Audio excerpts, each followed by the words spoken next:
You are looking at Julian's pronunciation guide, where we look at how to pronounce better some of the most mispronounced words in the world, like this other curious word. But how do you say what you're looking for today?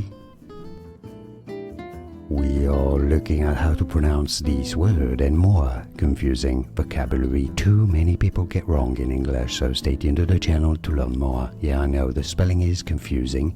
It's pronounced as sewn. So essentially, you have to consider for the pronunciation that you have an O there rather than an E. Sewn. Both British and American English are similar here. Sewn. And now you know. Like this video if you found it useful. Appreciate your support. It helps me immensely. Thank you for that. More videos for you here to learn more correct pronunciations.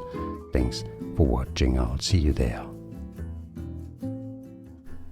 Here are more videos on how to pronounce more confusing words and names too many mispronounced. Like this video if you found it useful. I appreciate your support. I'll see you soon and thanks for watching.